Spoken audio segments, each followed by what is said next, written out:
But one of the most shocking parts of this story is that Omaima claimed she prepared Bill's ribs in a restaurant-style manner, stating, and I quote, "It was so sweet."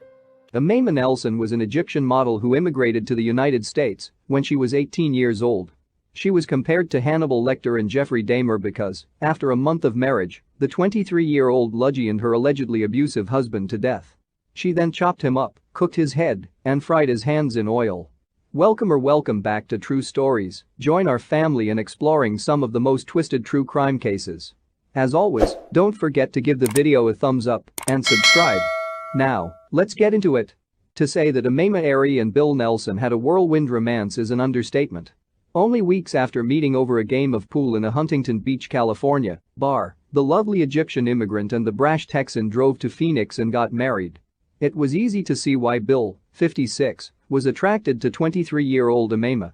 Her good looks had gotten her work as a model. And Bill was the kind of guy who wanted only the best. He drove a red Corvette, wore bright red cowboy boots and a big gold belt buckle, and enjoyed showing off his wealth wherever he went. Friends described him as larger than life. He wasn't without his faults, though. In the 1980s, when he was a pilot, he was busted with a load of smuggled cannabis in his DC-3. He ended up serving several years in prison for the crime. But when it came to shady pasts, Bill had nothing on Omaima.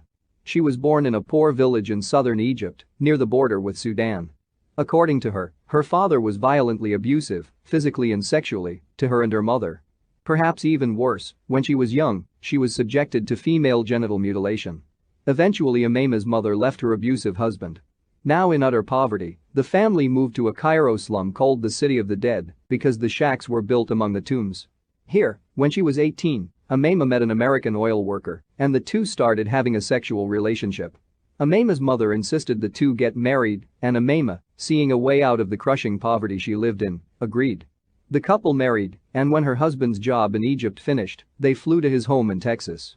Predictably, the marriage didn't last. Now Omaima was in a strange country, didn't speak English well, and didn't have any money. She drifted around, sometimes taking jobs as a housekeeper or nanny, sometimes getting modeling gigs. She occasionally engaged in petty theft. But her main source of support seems to have been a series of boyfriends. She would get involved with a man and move in with him right away, spend his money freely, and then, when he confronted her, or she just got tired of him, she would rob him and disappear. One man, Robert Hansen, she tied to a chair and threatened with a shotgun before robbing him. After some time of drifting like this, from man to man, town to town, she ended up in Orange County, California, where, in the fall of 1991, she met Bill Nelson, who was flashing a big wad of cash and bragging about how much land he owned back in Texas. What he didn't tell Omaima was that he was still legally married to another woman. But that didn't stop Bill from marrying Omaima. After their quickie wedding, Bill took her on a road trip honeymoon back to Texas and Arkansas to meet his relatives. Needless to say, most of them were skeptical of his new, very young wife, who was actually younger than some of his children. But, while riding horses at the family ranch, the horse she was riding threw her. She impressed them with her toughness by simply asking for some aspirin and vodka. The couple returned to California and set up home in Bill's apartment in Costa Mesa. On Thanksgiving Day, Bill spoke with his daughter Margaret on the phone. He told her how everything was going great and invited her to join them for dinner. Margaret refused. It was to be the last conversation she ever had with her father. 3 days later, early in the morning of December 1, Jose Esquivel was awakened by loud pounding on his door. He looked outside and saw a red Corvette parked outside. Not recognizing the car, he didn't answer the door. After a while, the visitor went away. Then at about 1 p.m., the visitor in the red Vette returned. This time, Jose answered.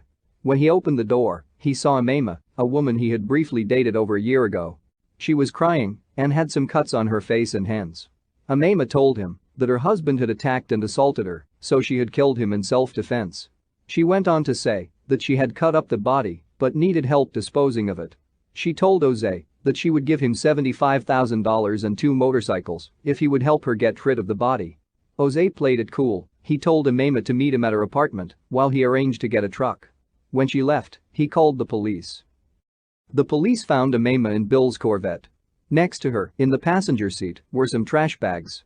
When the officer looked inside, he saw what looked like human organs including lungs with black spots from cigarette smoking.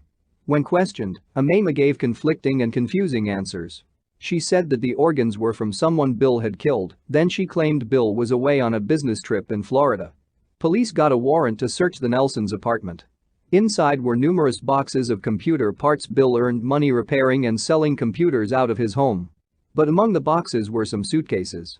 Inside the suitcases were trash bags. Inside the trash bags were human remains. Police also found a broken lamp and clothes iron with tissue and human hair on them.